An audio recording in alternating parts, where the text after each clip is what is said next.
So, ladies and gentlemen, I want to talk about battles that the church should pick up again. Battles that the church has long since abandoned and lost its voice upon. Issues that we've given up fighting in our culture.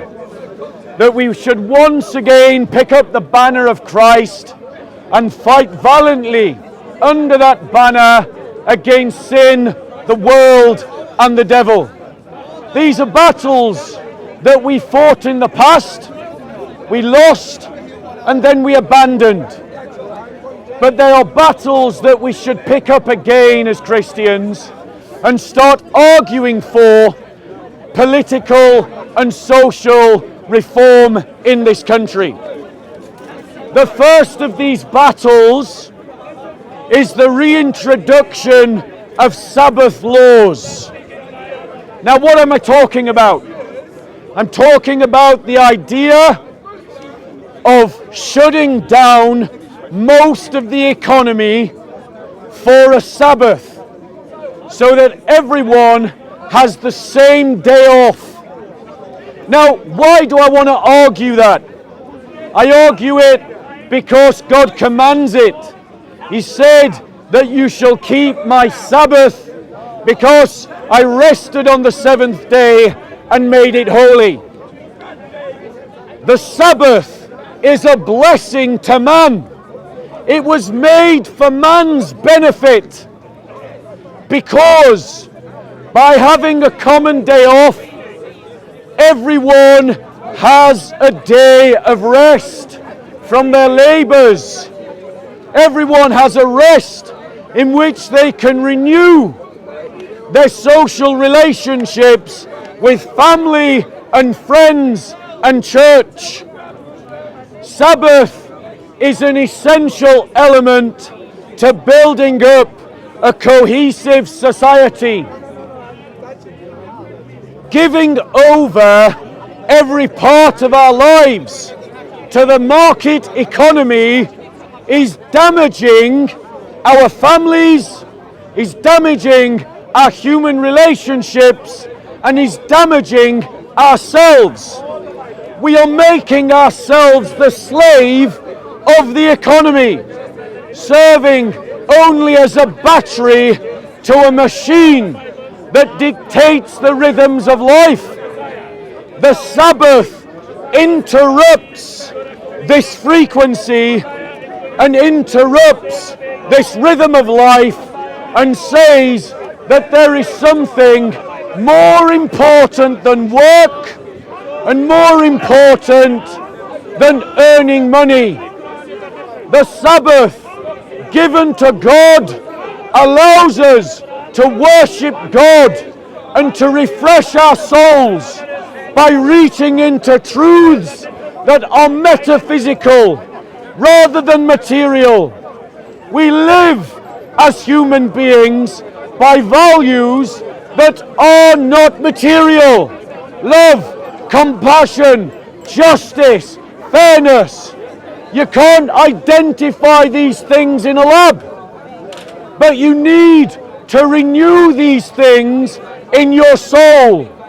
And the Sabbath is an opportunity to do that. The Sabbath is an opportunity to show the value of the relationships you have with friends and family and the church.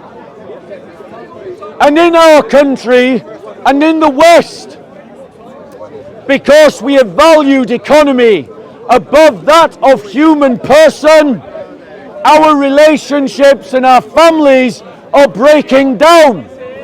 And as those families break down, there is an economic cost. As the state has to try and fill the emotional, psychological, and social energy that the family used to contain.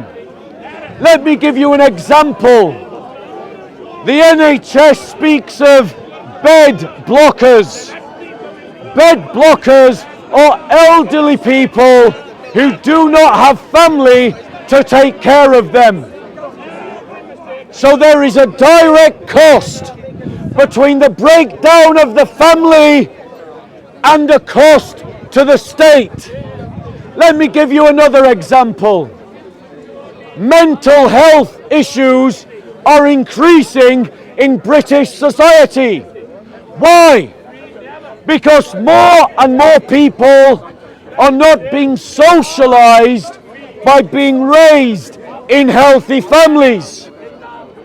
When you place the Sabbath as a rule, you create the space for the family to be healthy.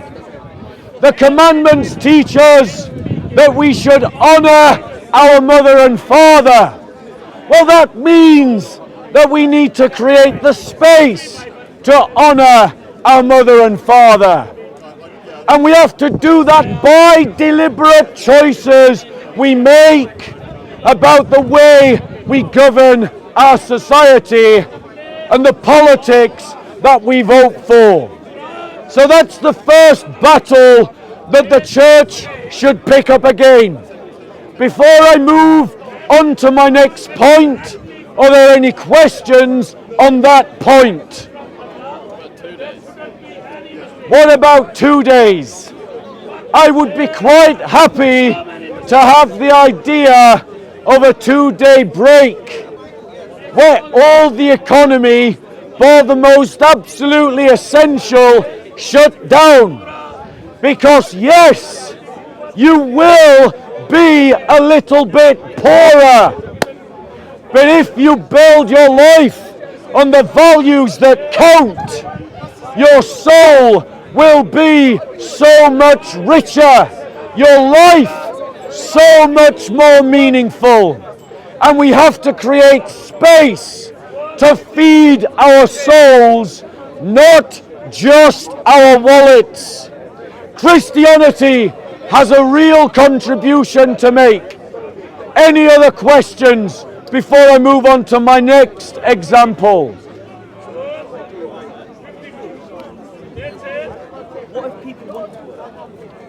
So, the question is, what if people want to work? Societies all the time make choices that are for the good of everyone, that displease the few. Remember when they all imprisoned you in the houses during the lockdown? There were people that wanted to work and to socialize, but the government made a choice that it was better for everyone if, regardless of your personal preference, you stayed in your home. Likewise, I believe it is better for the whole of society to give everyone at least 1 day off, even if they would prefer to work. Next question, before I move on to my next example. Any other questions?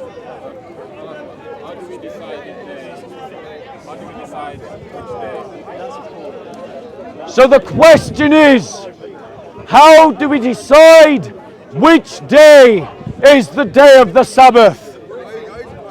Biblically and historically, the Sabbath was a Saturday, and the first Christians continued to commemorate that day as the Sabbath.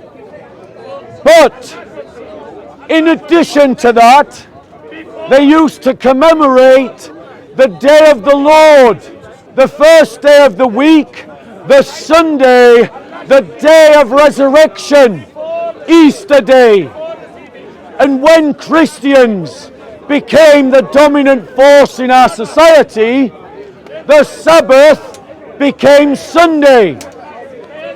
Christians are taught that we can choose in good conscience to make any day holy to God. Whatever that day is, the church historically chose to make that a Sunday, and that is the tradition that I keep. But as a Christian, I would not complain if some Christians made it a Saturday. But society has to choose a day and make one day off for everyone for the social good. Which day they were taking holiday? Okay, so the question is, the superpowers of the Roman Empire and the Persians, which day were they taking off as a day of rest? This is irrelevant to what we Christians believe about the Sabbath. No, sir, I'm taking questions. Christians believe in the idea of the Sabbath because the prophets and the apostles teach the idea of the Sabbath. And we have had now decades of what it looks like not to have a Sabbath and the harm that this is causing to our society. What harm? Overworked workers who don't have a legal defense against the demands of their companies. And that is why it is best, ladies and gentlemen, for Christ to follow the apostolic and prophetic teaching. Now, ladies and gentlemen, the wannabe communist heckles because he knows if he stands over there, no one will listen to him. The only way that he can ever be listened to is to try and hijack other people's talks. Don't be put off. Any other questions? Go on. Synagogue of Satan. What about it? Who is it? On the topic. On the topic? Yes. Please, Bob. On the topic. What topic are we on? Okay, Woz, it doesn't even know the topic. Just turn it up. Doesn't know the topic. You'll get a next chance at the next example. Talking about how Christianity has helped the world. So, ladies and gentlemen, the next example that Christians should pick up again and start to fight once more in the cultural war is the liberalization of our divorce laws. The family is the very bedrock of a healthy society. We have established that. We've established that through thousands of years of countless civilizations building their civilization on the family as the social unit. For the last 80 years, we have progressed down the path of a social experiment in which we have replaced the family unit with the idea of the individual consumer as the basis of our society. Capitalism, We've built our economy, our politics, and our culture on this idea. And the harm that it has done is told in one way by the increased economic burden upon the state to pick up the bill for the family. For the family. Now, ladies and gentlemen, if we recognize that the family is the bedrock of a healthy society, it makes sense that we develop laws that strengthen the family and not weaken the family. The Sabbath is one example, but laws that weaken the idea of the family through liberalizing divorce laws are damaging the family. Rather than liberalizing divorce laws, we should invest more money in rescuing families that fall into economic and social and emotional harm. We should invest more money in helping them in counselling them, in rescuing them from poverty, Social services. in investing there He is in their right. We children. need more social services. Ladies and gentlemen, the power of biblical principles is even convincing my weekly heckler to agree with me. Are there any other questions before I go on to my next example? Can I get a bottle of water?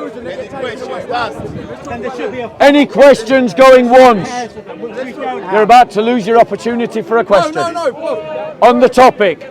On the topic, No. On the topic. Is it? You weren't even listening again. No, it's this cunt. is it Yeah. John? That's your fault. Your fault. Not on topic. Any questions on the topic about liberalising divorce laws? Or alternatively, investing money in strengthening families that are falling into emotional and economic difficulty? Families do not define. Any questions on the Watch topic out going behind once? you. Watch out. Yo, be careful, there's equipment here, lads. Just be careful. Thank you very much, Dust. Thank you. Any question going twice? Last chance. Go on, Bob. Okay. Thank you, Dust. So, the next topic, ladies and gentlemen, that we Christians must pick up the fight again. And I say this now, this is really going to set Dust off. So if you want to listen to me, you're going to have to be disciplined with your hearing. You're going to have to really pay attention. The next fight that we Christians should pick up again is against the idea of multiculturalism.